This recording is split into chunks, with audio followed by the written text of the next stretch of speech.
Being present for your children. One of the most important things that you can do when you're dealing with narcissistic abuse, which ultimately and typically if you have children rolls into parental alienation, is to be present for your children. What I mean by that is to be available, to demonstrate that they're important to you and that you're willing to try to fight for them.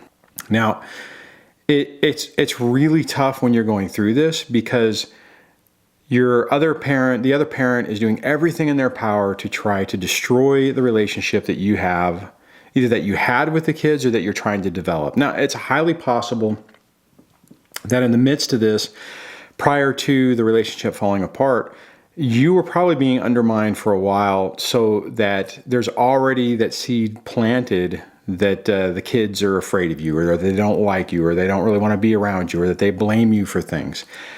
Once this starts to take place and then it turns into a separation or a divorce, that gets compounded because then the focus is even more specific in that regard.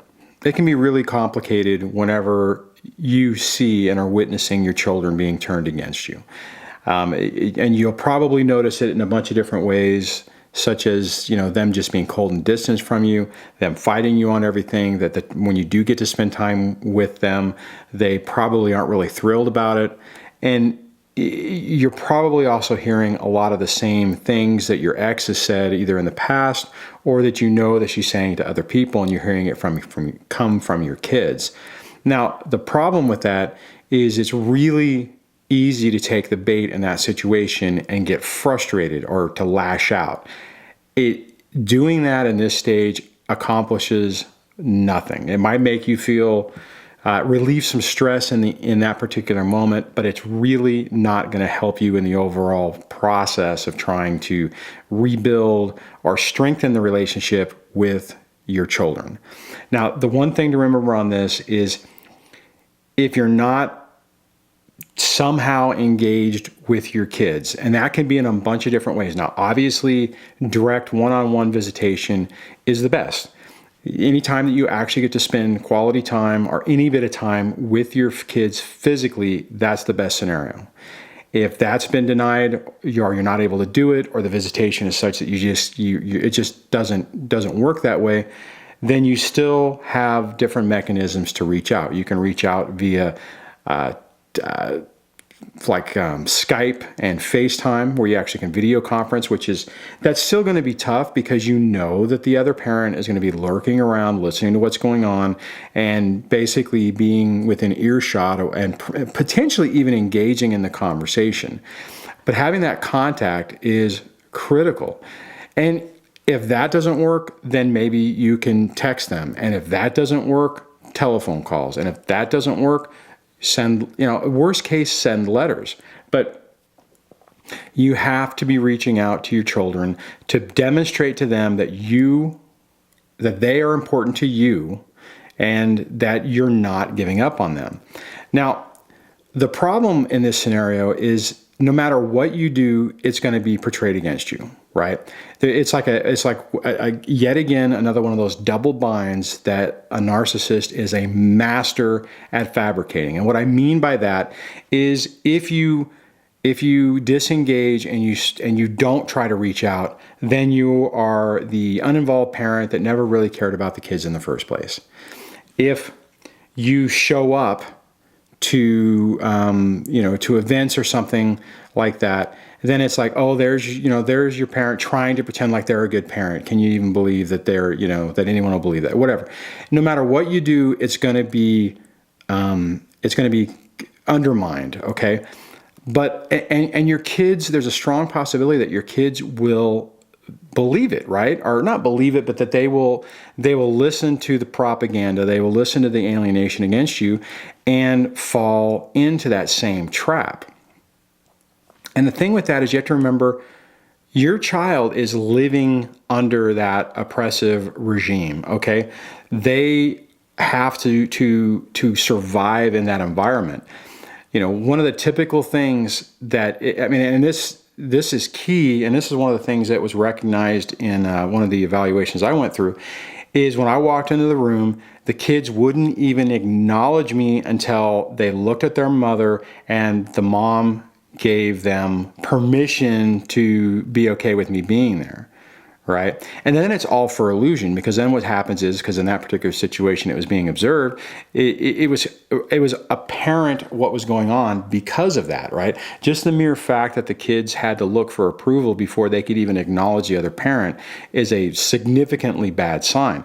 But what I'm saying is that the kids are in the middle of it. They don't really know how to process it.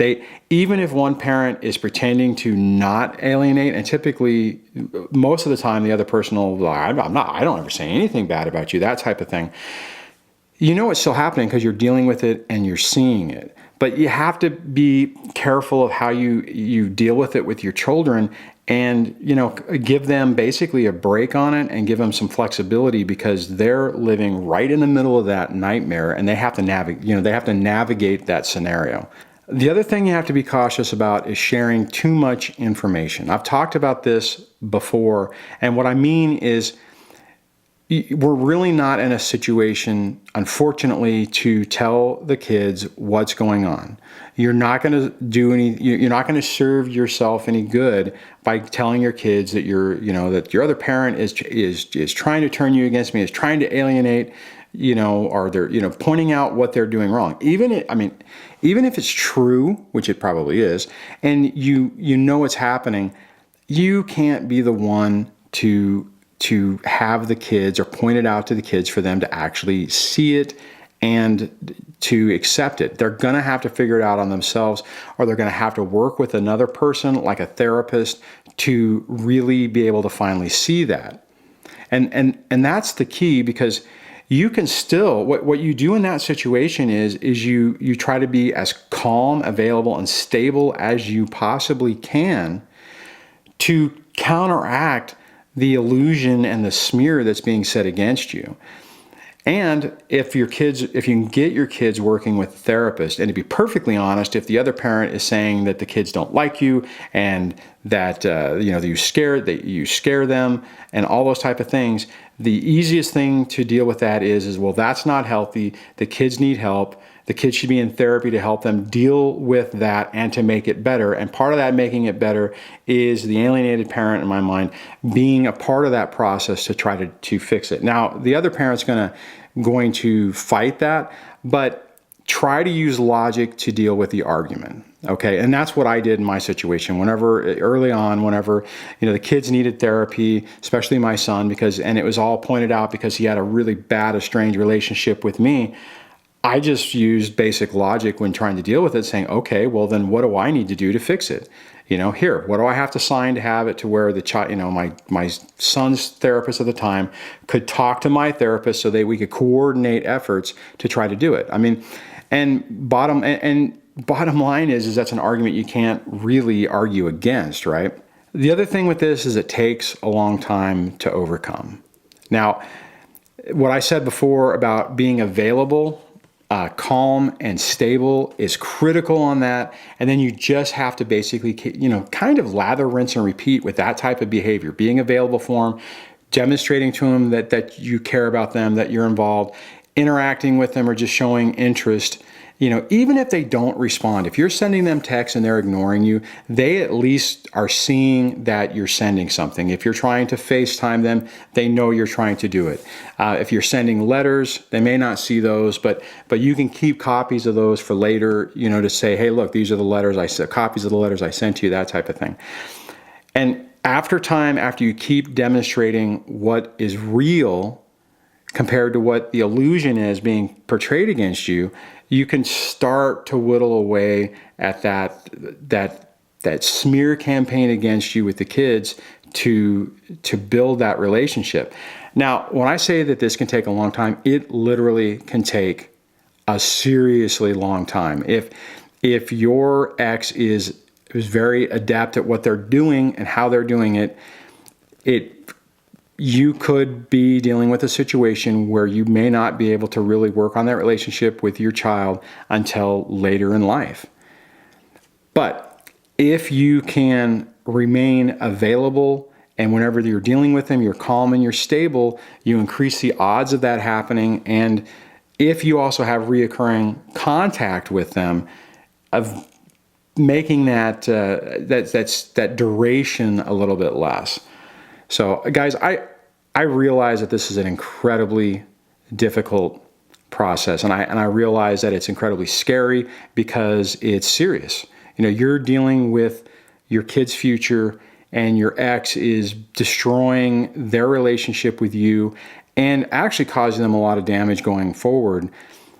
But, you know, you have to look at the situation and not let it overpower you, because it's so easy for this to get out of control to where you lose what I was talking about before. You start not being available, you're not calm, and you're not stable because you're frustrated and you're angry. And that's where you really have to fight, and it's really tough. And you're probably going to make mistakes. I know I made a lot of mistakes when I was going through it. However, even with mistakes, you can still switch it around and you can still try to build some positive experiences with your kids. So, all right. So on that, if you're struggling with this, trying to be able to be in your kids' lives and what you can do, and if you want to talk about what you've been able to do to try to help with that, or what you're struggling with, put it in the comments below. If you like the channel, please subscribe. If you like this video, please give it a thumbs up, and I will talk to you guys in the next video. Take care. Bye.